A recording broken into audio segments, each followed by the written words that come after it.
Hej Uffe. Jeg vil snakke om radioaktivitet og teorien omkring den. Og radioaktivitet, det handler først og fremmest om de stråler, som ustabile atomkerner de kan udsende, hvilket så kan være yderst skadeligt. Og så vil jeg starte om snakke helt grundlæggende. Altså et atomkerne, det består jo af protoner, som er positivt ladede partikler, og neutroner, som har en neutralt ladet kernepartikel. Og udenom sådan en kerne her, så kredser der nogle elektroner, som er elementarpartikler, som har en negativ ladning.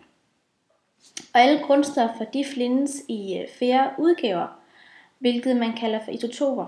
Og når man snakker om radioaktivitet, så snakker man om de her isotoper.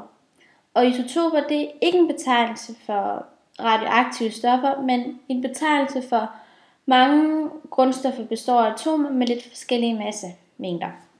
Og en isotop, ja, det er så et grundstof, der har samme atomnummer, men forskellige atomvægt.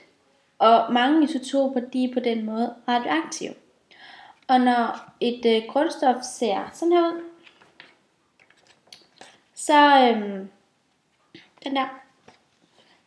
så er det øverste tal, det kaldes en isotop her.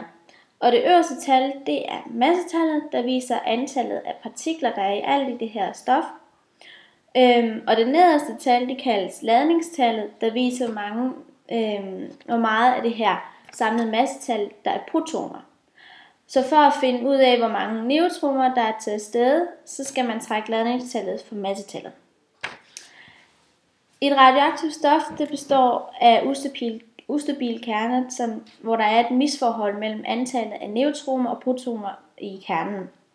Og for at udbade det her overskud af energi, så vil det radioaktive stof udsende stråling. Og den her stråling, den er i stand til at omdanne andre atomer til elektrisk ladede ioner, hvilket også er derfor, man kalder det for ioniseret stråling.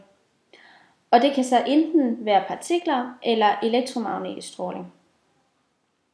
Så vil jeg snakke lidt om strålingstyper. Man snakker om, at der findes 3 former for radioaktive henfald. Og det er alfa, beta og gamma. Et alfa-henfald udsender en heliumkerne, som også kaldes for en alfapartikel. Og alfastråling, det er den mindst farlige stråling, og det kan stoppes af et stykke papir. Og her der forsvinder der 2 protoner fra kernen, og derfor så vil datterkernen af 2 grundstoffer lavere end moderkernen, og atomvægten er altså 4 lavere end moderkernen. Så findes der 2 typer beta-henfald, nemlig beta- og beta+. Og i et beta-henfald, så udsendes der en elektron, som kaldes for en beta-partikel. Og her så vil der så ske en omdannelse i kernens neutroner, og det vil omdannes til en proton og en elektron. Og det betyder, at strålingen består af elektroner, som dannes inde i den her atomkerne. Og når man så får man selvfølgelig et nyt grundstof, og så vil det være et overskud af energi i form af det, man kalder en antineutrino, som bare vil forsvinde ud i verdensrummet. Atomnummeret vil så være 1 højere i rækken end den oprindelige moderkerne i et beta-henfald. Og i et beta+-henfald, så udsendes der en positron, som egentlig er det samme som en elektron, men har en positiv ladning. Og det kaldes for en beta+-partikel. Og beta-stråling er mere gennemtrækkende end en alfa-stråling, men det kan stoppes af et tyndt stykke metal. Så er der den sidste, som er gamma-stråling, eller gamma-henfald. Og det er i modsætning til de foregående typer ikke partikler, men elektromagnetisk stråling. Også det, man kan kalde en foton. Og det betyder, at der altså ikke sker nogen ændring af selve stoffet, men der kun sker en stråling. Altså kun bliver udsendt stråling. Og gammastråling, det har en stor gennemtrækningsevne, og det er sådan noget som et tykt lag bly, som kan stoppe det. Så vil jeg snakke lidt om henfald og halveringstid. Fordi som de tidligere nævnte udsending af energi, der vil ske, så vil der også ske en omdannelse af det her stof. og det er selvfølgelig alfa- og beta-processer. Og det kaldes et grundstofforvandling. Og den her udsendelse af energi, det kaldes for et henfald. Og ved et radioaktivt henfald, der bliver moderkernen omdannet til en datterkerne, hvorefter den her proces der kan fortsætte til kernen bliver stabil, og det kaldes så i alt en radioaktiv familie. Og når en bestemt kerne den henfalder, det er der ikke rigtig nogen, der kan sige, hvornår det sker. Men det man ved, det er, at radioaktive stoffers kerner, de har en vis sandsynlighed for at henfalde inden for et bestemt tidsrum. Og når man snakker om henfald, så snakker man om en halveringstid. Halveringstid, det er den tid, der går for at halvdelen af det her stofs atomer er henfaldet. Det betegner man også for T1,5. Og når man har så fundet ud af, at antallet af kerner, altså antallet af de her henfaldede kerner, det aftager med en fast procent per tid, og det vil sige, at det egentlig aftager eksponentielt. Og for at beregne der radioaktive henfald, så kan man benytte sig af henfaldsloven, som ser sådan her ud.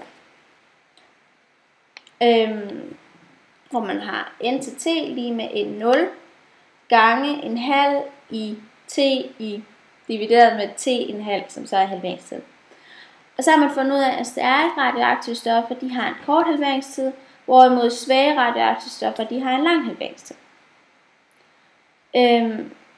Og for at finde ud af antallet af henfald per tid for en mængde radioaktiv stof, så skal man kigge på aktiviteten i et radioaktivt stof. Og aktiviteten den afhænger af antallet af radioaktive kerner i det her radioaktive stofmængde. Og derfor så siger man, at aktiviteten er proportionel med antallet af kerner, hvilket man også kan se i den her aktivitetsformel, den hedder A lige med K gange N, hvor K det er det, man kalder henfaldskonstanten, og N det angiver antallet af de radioaktive stoffer, eller radioaktive kerner. Og den her halveringskonstant, den angiver også antallet af henfald per tid per kerne, og stoffets aktivitet, det kan man så, det har også det, man kalder en halveringstid, og det kan man udregne ved den her formel, som egentlig er den samme som henfaldsloven, bare med aktiviteten.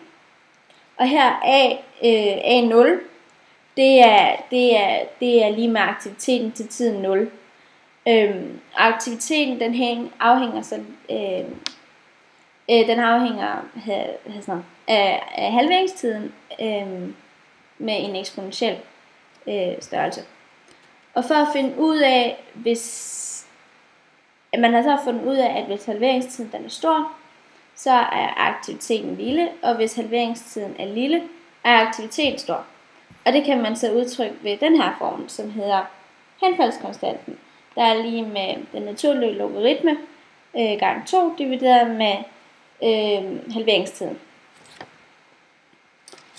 Og alt det her, det kan man udnytte, altså alt det her kendskab til halveringstid og aktivitet i radioaktive stoffer. Og her så tager man udgangspunkt i det naturligt forekommende kulstof 14, som også er radioaktivt. Og kulstof 14 det indgår som en naturlig del af fotosyntesen i planter, hvilket selvfølgelig også gælder for dyreplanter i havet. Og som bekendt, så optager de her grønne planter CO2. Og når den levende organisme så dør, så vil den her optagelse selvfølgelig standse. Og ligesom alle andre radioaktive stoffer, så har kulstof 14 også en bestemt halveringstid. Og når den her optagelse af kulstof 14 så vil ophøre, når organismen er død, så vil indholdet af kulstof 14 altså aftage på grund af den halveringstid.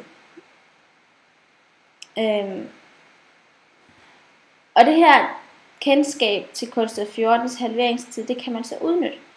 Og princippet det går ud på, at man måler mængden af det tilbageværende kulstof 14 i sit prøvemateriale, og kulstof 14 det henfalder med beta minus, og det betyder, at kulstof 14 efterhånden igen vil henfalde til datterisotopen kvælstof.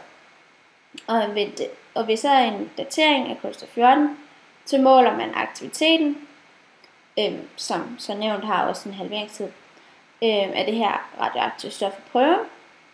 Og da man har en fornemmelse af det oprindelige indhold kulstof-14 i prøven, så kan man ud fra det her kendskab til halveringstiden for kulstof-14 udregne prøvens alder. Og det betyder, at jo lavere kulstof-14 indholdet er, jo ældre er prøven. Ja, det var det.